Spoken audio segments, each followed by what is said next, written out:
नमस्कार दोस्तों, स्वागत है आप सभी का हमारे YouTube चैनल स्टडी सफाई पर, जहां हम सरल और मज़ेदार तरीके से सीखेंगे हिंदी भाषा, उसकी लिपि और व्याकरण। दोस्तों, कई बार हम सोचते हैं कि भाषा क्या है, लिपि किसे कहते हैं और व्याकरण की ज़रूरत हमें क्यों होती है। तो चलिए आज इन्हीं सवालों के जवाब ढूंढते हैं बहुत ही आसान भाषा में। आप सभी ध्यान से देखना। भाषा, सबसे पहले हम ले लेते हैं भाषा। भाषा क्या है? भाषा दोस्तों है बोलकर, सुनकर, लिखकर और पढ़कर, यानी कि इसमें हमारे 4 क्रिया आती है। बोलकर, सुनकर, लिखकर और पढ़कर विचारों का आदान प्रदान करना ही भाषा कहलाता है।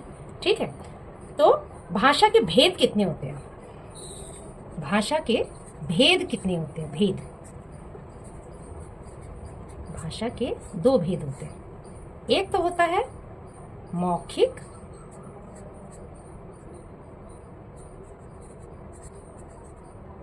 और लिखित। मौखिक क्या है? मौखिक वो है जिसको हम केवल मुंह से बोलकर, बातचीत कर कर एक दूसरे के से बातचीत करते हैं, वो मौखिक हमारा कहलाता है। और लिखित क्या है? जिस अपने भावों को कहीं लिख कर दूसरे को अपने विचारों को प्रदर्शित करने को हम लिखित कहते हैं। ठीक है ना। इसके अलावा एक तीसरा होता है जिसको कहते हैं सांकेतिक। दोस्तों, कई लोग होते हैं जिनको ना सुनाई देता है और ना वो बोल सकते हैं, तो उनके लिए एक भाषा का और इस्तेमाल किया जाता है, वो होता है सांकेतिक। इसके अलावा हम जो बोलने चालने वाले लोग भी हैं, उनको भी सांकेतिक भाषा के बहुत सारे बोर्ड्स दिखाई देते हैं, जो ना बोल के आप उसकी भाषा को समझ, जैसे कि आप रोड पे जा रहे हैं, आप जेब्रा क्रॉसिंग देख रहे हैं, आपने कभी ट्रैफिक पुलिस को देखा होगा, वो हमें बोल के नहीं इशारों से बताता है कि कहाँ रुकना है और कहाँ चलना है। तो सांकेतिक भाषा जो है वो हमारा इसका तीसरा सांकेतिक। सांकेतिक भी हम इस्तेमाल करते हैं। सांकेतिक में जैसे आती है हमारी ब्रेल लिपि।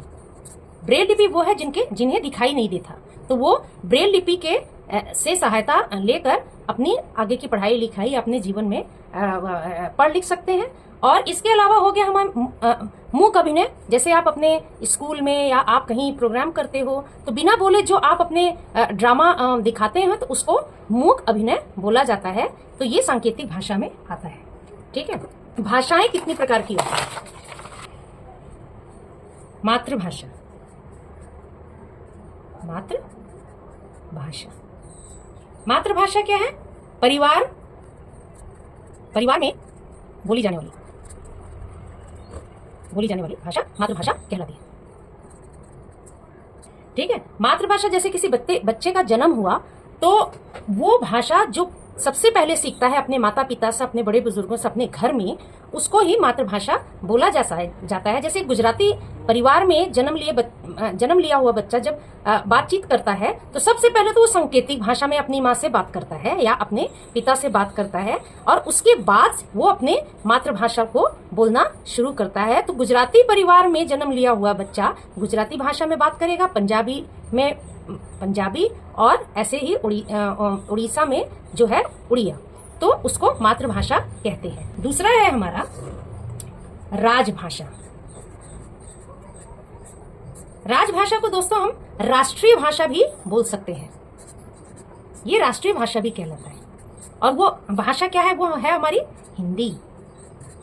हिंदी को राजभाषा क्यों बोला जाता है? हिंदी को राजभाषा इसलिए बोला जाता है क्योंकि सरकारी कामकाज जितने भी होते हैं हमारे देश में, वह सब हिंदी में ही होते हैं। और ये हिंदी भाषा जो है वो 1949 14 सितंबर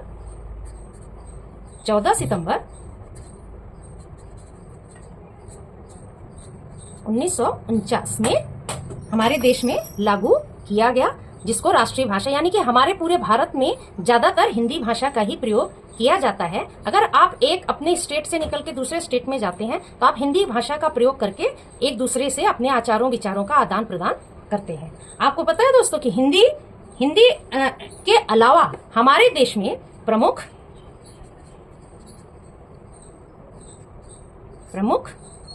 22 भाषाएं, जिसमें हिंदी भी शामिल है, हमारी सरकार ने हमारी सरकार ने इसको मान्यता दे रखी है। ठीक है, 22 भाषाएं, 22 भाषाओं को मान्यता दे रखी है। उसमें से जैसे हिंदी, मराठी, तमिल, नेपाली, मैथिली, संस्कृत, उड़िया, तेलुगु इत्यादि। ठीक है, इसके बाद है कि अच्छा एक बात और है कि हमारे देश में हिंदी दिवस मनाया कब जाता है। हमारे देश में हिंदी दिवस 14 सितंबर को ही मनाया जाता है। हिंदी दिवस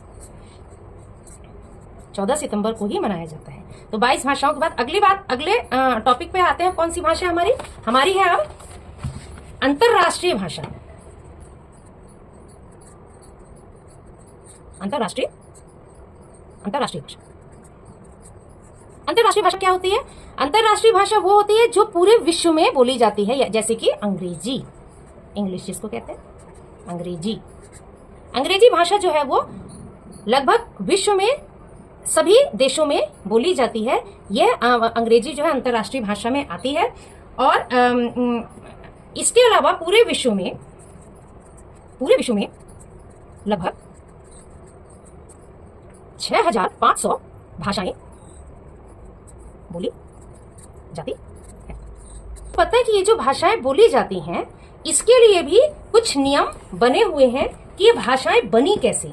तो कुछ भाषाओं को व्यक्त करने के लिए, यानी कि भाषा को लिखने का जो तरीका होता है, लिखने के तरीके या ढंग को लिपि कहते हैं। क्या कहते हैं? लिपि कहते हैं।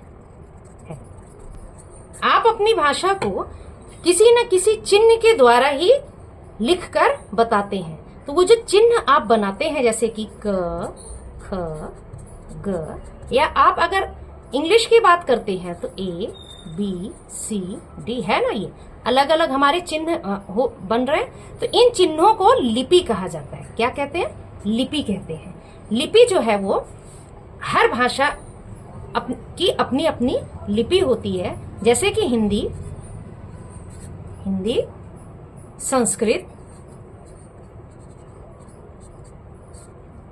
गुजराती, इन तीनों भाषाओं का एक ही लिपि है, देवनागरी।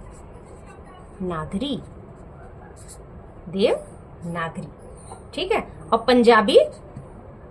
पंजाबी की लिपि क्या है?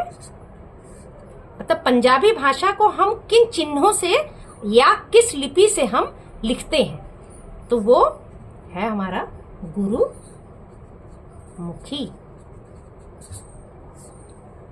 उर्दू, अगर हम उर्दू को लेते हैं, उर्दू की लिपि क्या है हमारा? फारसी। फारसी। और अंग्रेजी की लिपि क्या है? अंग्रेजी की लिपि है रोमन। ठीक है। तो ये जो मैंने यहाँ पे इनकी लिपियां लिखी हैं, इन्हीं लिपियों से, यानी कि इन्हीं चिन्हों के द्वारा इन भाषाओं को हम पहचानते हैं। व्याकरण क्या है? व्याकरण, देखिए, हर एक भाषा का अपना एक कोई सिस्टम होता है। जब तक हम उसको सिस्टमेटिकली, मतलब व्याकरण के अनुसार नहीं कहते हैं, तो वो भाषा जो है शुद्ध या अशुद्ध दोनों में बढ़ जाती है। आप कभी कभी जो है बहुत अशुद्ध बातें कर देते हैं, लेकिन आपको पता नहीं चल पाता कि आपने अशुद्ध बातें कर दी हैं। तो व्याकरण एक बहुत अच्छा जरिया है, जिसको अच्छे से सीख लिया जाए तो क्या होता है कि हम सारे वाक्यों को दूसरों के सामने जब बोलते हैं तो बिल्कुल सही तरीके से बोलते हैं। तो व्याकरण वो शास्त्र है। व्याकरण वह शास्त्र है जिसके द्वारा हमें भाषा को शुद्ध बोलने और लिखने के नियमों का ज्ञान होता है। ठीक है। तो व्याकरण के जो है मुख्य रूप से तीन विभाग माने गए हैं। पहला है वर्ण विचार, दूसरा शब्द विचार, और तीसरा हमारा वाक्य विचार। तो ये तीन जो है हमारे व्याकरण के 3 विभाग माने गए हैं। वर्ण विचार जो है वर्णों के स्वरूप, भेद, प्रकार आदि पर विचार किया जाता है। और शब्द विचार जो होते हैं इसमें शब्द के स्वरूप, उसके भेद, लिंग, वचन आदि पर विचार किया जाता है। और वाक्य विचार जो है वो इसमें वाक्य रचना, वाक्य भेद, विराम चिन्ह आदि के बारे में विचार किया जाता है। तो मुझे आज के पाठ में इतना ही बताना था, जिससे कि आप सबको सारी बातें अच्छे से समझ में आ जाए। और मुझे उम्मीद है कि आप सबको सारी बातें आज के इस पाठ में समझ में आ गई होगी। अगर आपको मेरा ये वीडियो पसंद आया हो तो इसे शेयर, लाइक और सब्सक्राइब जरूर करें, ताकि हम साथ मिलकर आगे भी हिंदी भाषा को अच्छे से समझ सके। मिलते हैं अगले वीडियो में। बाय।